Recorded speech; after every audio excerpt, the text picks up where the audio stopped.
I, nearly adult female, live with my mother, my sister, 29, and my niece, kindergartner. I'm autistic and really sensitive to noise. Baby cries are among the worst. When my niece was born, she had colic, and it was the worst experience of my life. Her nursery was right next to my room, and our walls were thin, so I never slept. The nursery and my room were both in the basement, while my mom and sisters were upstairs, so I was the one dealing with it when the baby woke up often. I had a lot of meltdowns over this. It completely wrecked my performance in school. It sounds stupid, but I genuinely became suicidal.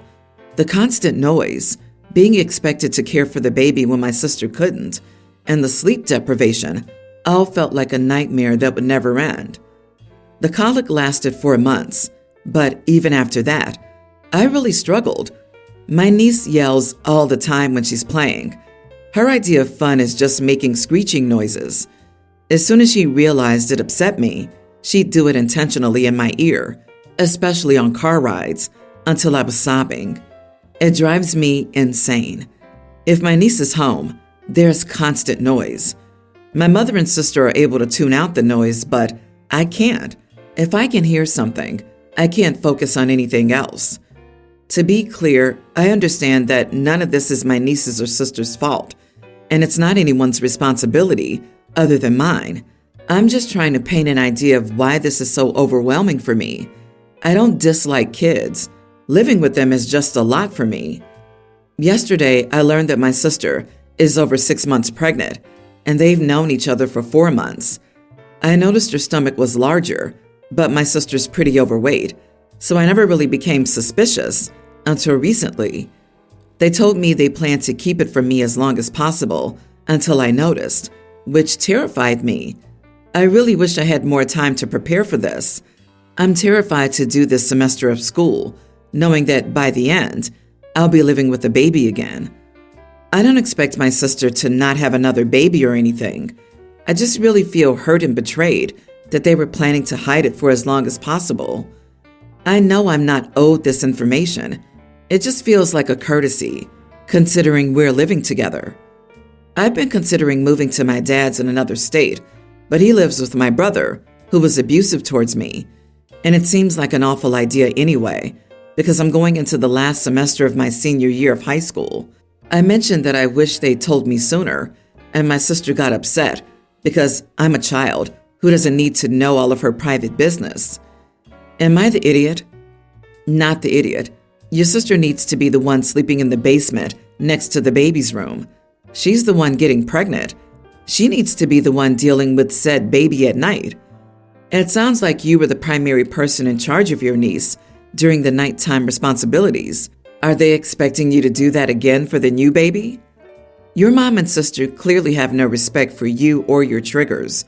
They apparently have not told your niece not to scream in your ear, which baffles me. They make you sleep next to a colicky baby? Did your sister even get up at night to help care for the baby? Or was it all you? I think your sister's taking advantage of you and your time and help. I'm very sorry you've had to go through this. Make it clear that you will not be caring for this baby or sleeping next to the nursery. You really need to stand up for yourself on this one, to both your sister and mom. I know it's hard, but it's necessary. There needs to be very clear boundaries. Your feelings are valid. If they fight you on this, I would just move your stuff to a different upstairs room. Show them how serious you are about this. They admitted that they would hide it from you for as long as they could. They weren't going to give you time to process it or object. Since your mother's enabling this BS, I'm guessing they'd be against you swapping rooms with your sister.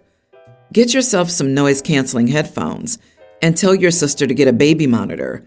When her baby cries or niece needs her, she can traipse her butt downstairs to care for them. You didn't get knocked up.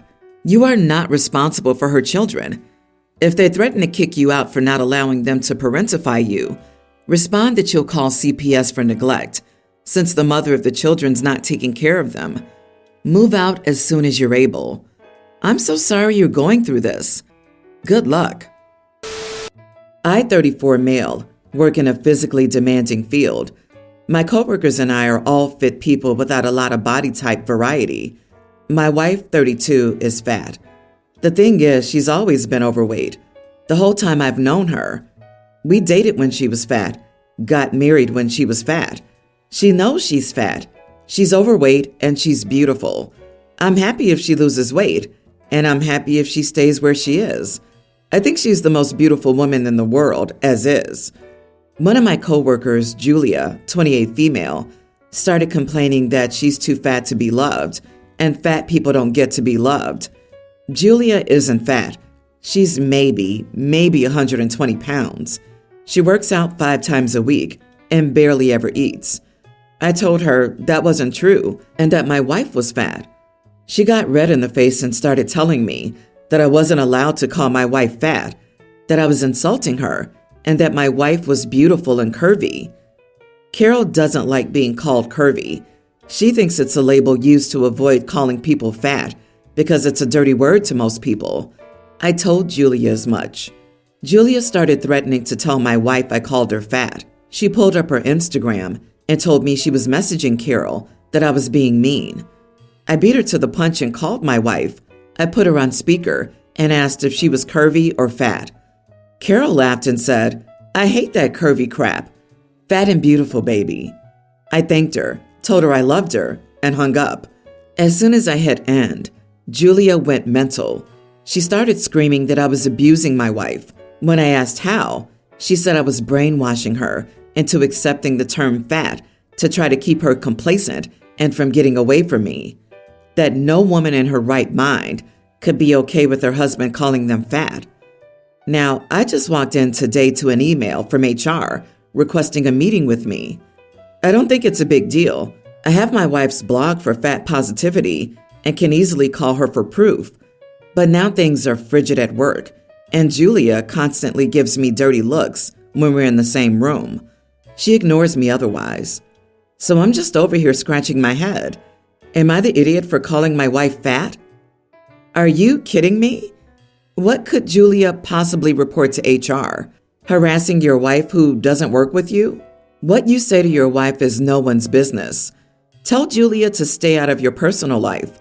You should file a complaint against Julia for creating a hostile work environment. You are not the idiot, and your wife sounds awesome. Julia should get a better hobby because she sucked at fishing for compliments and was shocked when she didn't receive one. Good luck with HR. Fat is not a protected class. Outside of Michigan, you didn't call Julia fat, and your wife isn't a coworker. I'm not a lawyer, but you would probably have a valid suit for wrongful termination should it come to that. You should complain about Julia, though, for creating a toxic work environment. I hate when women throw out lines like that. As a woman, if one of my friends repeats those lines over and over, e.g., "I'm so ugly," at a point I just agree with them. Like, yeah, you are incredibly ugly. It usually snaps them right out of it. I understand if someone's having a rough day and just needs a pick-me-up, but repetitive comments are annoying. Or obvious ones, such as in OP's case. Obviously, someone who's 120 pounds is not fat unless they're like 3 feet tall. Wow, Julia's being overbearing and insecure. I wonder why she can't get anyone to date her. Yeah, it totally sounds like her perfectly normal body type that is incredibly off-putting, not her bizarre hair-trigger personality. My 28 male, sister 33, is visiting me this week with her daughter, my niece, young teen. I was excited to host them in my house, as I haven't really seen my family much ever since I moved away from our home state for my career. For context, I'm a lawyer at a large firm. That means that I have to take work home often, so I have a room in my house set up as an office. My office has privileged information about cases and clients. Long story short, when my sister and niece arrived yesterday, and after I helped them get settled in, I told them that there's only one rule that I have for staying in my house. My office is off limits. Fast forward a few hours, and everything's fine and dandy. I'm just sitting on the couch with my sister, watching a movie, until I get a call from a senior associate at work asking me to do a quick review of a document that he sent me via email. When I get upstairs, I see the door to my office is wide open and the lights are on. When I went to investigate, my niece was sitting in my chair and taking selfies with her feet on my desk. I was beyond furious. I only have one rule for guests at my house, and it's to stay out of my office. I have that rule for a reason. Not only would I be at risk of disbarment, but the integrity of the entire case would be jeopardized if any of that information is leaked. While I'm not accusing her of that specifically, I don't want uninvolved people in my office taking pictures and posting them on social media where there may or may not be protected information in view of the camera. I asked her what she was doing, and she said I was just curious. I want to be a lawyer like you when I grow up. I told her, get the heck out and stay out, you little witch. My sister came running up the stairs after my niece started crying, and she told me that I was a monster for talking like that to a kid. I told her she had no business being in my office, and my sister said it didn't matter because she's just a kid. So, am I the idiot? Everyone's the idiot here. A young teen is old enough to understand that a certain room is off limits and not to go in there. Your sister, because she didn't seem to be teaching her daughter to follow the rules that you set out and not giving her daughter any consequences for entering your office without permission. But calling niece a witch was taking it way too far. As a lawyer, you should have a much better grip on handling stressful situations without losing your cool. Yeah, dude, what's wrong with you? As a solo practitioner, I have to say this. I think a couple of fancy pants big firm attorneys who have a bunch of privileged crap in their home office, just like I do, would put a locking knob on the door and/or keep all materials in locked cabinets when not in active use. You need to adequately protect these materials. Sure, your front door locks, but once someone is in the house, apparently they could easily get into this stuff without you noticing in time. Yeah, what the heck? I don't have physical files, and my workstation locks. But if I'm having people over, I just lock my computer in my desk. No big deal. It adds 30 seconds to my day, which means I'm actually doing my job. Even a spouse being able to access it would get me in trouble if I was found out. And calling a girl names was pathetic of OP. You're a lawyer, supposedly a professional person. Be better. I, 29 female, am getting married in 5 months and have struggled to find a wedding dress that I like. I've been to a lot of stores, looked online, and tried everything. I told my coworker, Lily, 30 female, and she suggested that I go to see her sister-in-law, Ruby, 23, who custom-made her wedding dress. Ruby's very talented and helped design my dream dress and gave me constant updates to make sure it was what I wanted at every step of the designing and sewing process. She even allowed me to alter the design later and change some details of the dress. We had discussed prices and agreed on Ruby's rate at the start of the process, and she informed me that any alterations would be included in her flat rate. I paid in installments and the last 50% at the end. I collected my dress last week, paid the rest of the bill, and thanked Ruby for all her help and expertise. I even left a glowing review and told her I'd recommend her to friends. Lily reached out to me on Ruby's behalf yesterday to ask about the dress, and I praised Ruby for her help. Then Lily asked me if I liked the dress so much, why I didn't tip her. Ruby felt too awkward to ask, and Lily said I took advantage of her services and should have tipped because of the extensive work Ruby had done for me, including the free alterations. She went on to say that custom wedding dresses are usually way more expensive, but as Lily had mentioned, we were friends to Ruby, and Ruby had given me a discount and included my alterations for free. I was shocked to get a passive-aggressive message from Lily on Ruby's behalf, so I wrote back to say that this was highly unprofessional and that as she was the only one working, she could have just adjusted her prices to include the tip rather than expect the customer to pay after the service finished. I've never had anything custom made before, so I don't know if it's standard to tip, but I'm not sure if I'm in the wrong. Not the idiot, but both Lily and Ruby are. If Ruby gave you a discount, steep or otherwise, that's on her. You didn't force her hand. She shouldn't have expected you to make up the difference in an unspecified tip that you were mysteriously supposed to be aware of. It was nice of you to write a glowing review for her. You should ask her for a tip too. Geez, tipping culture is out of control. You agreed on a price and she delivered. You don't tip on bespoke dresses. You pay a premium for having a bespoke dress. If your changes affected the cost, it should have been negotiated when the design and details were altered because the scope of the work changed. So naturally, the cost might change. I never heard of tipping a professional. Service workers, yes, and that's customary. I don't tip my lawyer, mechanic, doctor, contractor, or anyone who's a professional either. They tell me their fee, and I pay that, or I don't use them. The idea is really foreign to me. She hadn't priced it properly because it ended up being more work than she anticipated. But that would be on her, not you. This should be a learning opportunity for her to quote her services better.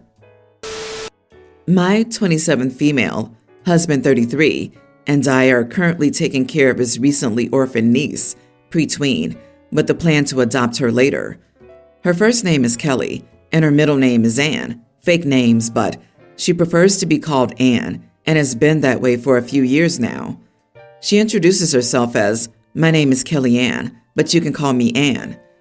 My sister, 29, is 8 months pregnant with her first child, and several months ago found out it's a girl. She's always wanted to name her daughter Ann, and is excitedly telling everyone. Upon learning of Kelly Ann's situation, and how my husband and I plan to adopt her, my sister told me a few days after that we should start telling Kelly Ann to call herself Kelly instead of her middle name. She said 2 Anns in the family would be confusing, so Kelly Ann needs to get used to being Kelly. My husband said she was being ridiculous, and if anything, it's her baby that needs renaming, because Kelly Ann's been calling herself Ann for years. My sister argued that she had announced her baby's name many months ago, and we only planned to adopt Kelly Ann recently, so we should be the ones making her rethink how to call herself. I joined my husband's side and told my sister that Kelly Ann could call herself whatever she chose to. My sister and her husband called my husband and me idiots for stealing her baby's name. So, am I the idiot for refusing to call my niece anything else but her chosen name? Not the idiot. No one should have to choose a different name. I know a few families with cousins who share a first name, and it's not a big deal. If your sister doesn't want to have 2 Anns, then she shouldn't use it.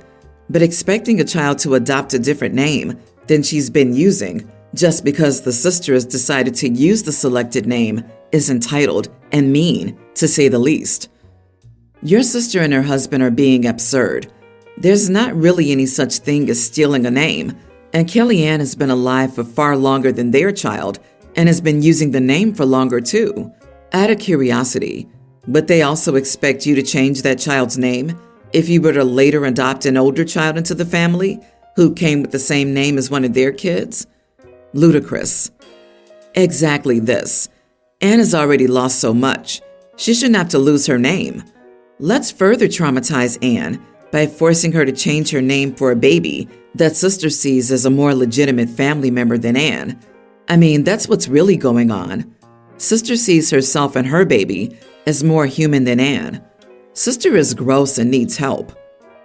I had a way less difficult situation with my family.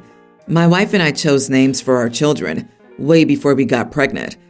For a boy, we chose the name Jack, not the real name. We didn't tell family back then, and my sister, living with my parents, got herself a cat called Jack. So now we have a son with the same name as the cat. But who cares? We even call them Human Jack and Cat Jack. Tell your sister, great. We'll call them Big Ann and Little Ann.